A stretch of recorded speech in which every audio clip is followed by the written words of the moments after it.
سے مجھے حضرت پہلوی نے حضرت شیخ الہند کی طرف سے اجازت دی تھی، میں یہاں پر سب طلباء کو جو حضرات موجود ہیں ان کو اجازت دیتا ہوں۔ جزاک اللہ اگلی حدیث ہے، یہ جگہ حضرت پہلوی رحمہ اللہ نے حضرت محمد انور شاہ کشمیری سے پڑھو۔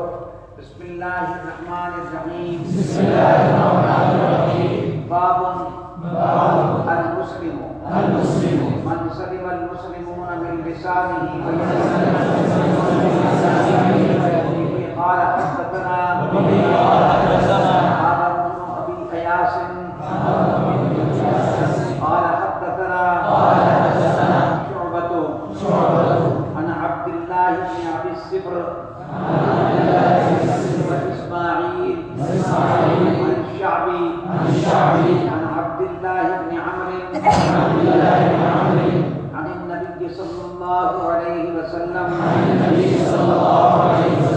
قال المسلم من سلم المسلمون من لسانه ويده والمهاجر من هجر ما نهى الله عنه۔ حضرت رحمۃ اللہ علیہ نے یہ جگہ پڑھی تھی حضرت محمد انور شاہ کشمیری سے، اور انہوں نے مجھے اجازت دی تھی، میں ویسے حساب کو میرے استاد تھے حضرت مولانا مفتی محمد عبداللہ ڈیری، جو مفتی عبدالستار صاحب کی بھی استاد تھے، انہوں نے یہ پڑھی تھی بخاری حضرت مولانا حسین احمد مدنی رحمۃ اللہ علیہ سے، میں بھی حضرت مدنی والی سند سے آپ کو اجازت دیتا ہوں۔ میں نے یہ پڑھی ہے کتاب بخاری حضرت مولانا محمد شریف کشمیری رحمۃ اللہ علیہ سے، انہوں نے پڑھی ہے حضرت محمد شمس الحق افغانی سے، اور انہوں نے پڑھی ہے حضرت انور شاہ صاحب کشمیری سے، میں اس سند سے بھی آپ کو اجازت دیتا ہوں۔ میں نے یہ حدیث جو ہے نا، یہ مجھے اس حدیث کی اجازت حاصل ہے حضرت شیخ الحدیث مولانا محمد زکریا رحمۃ اللہ علیہ سے، مدینہ منورہ میں انہوں نے مجھے اجازت دی تھی۔ ان کی سند دوسری ہے، وہ ہے حضرت گنگوہی والی۔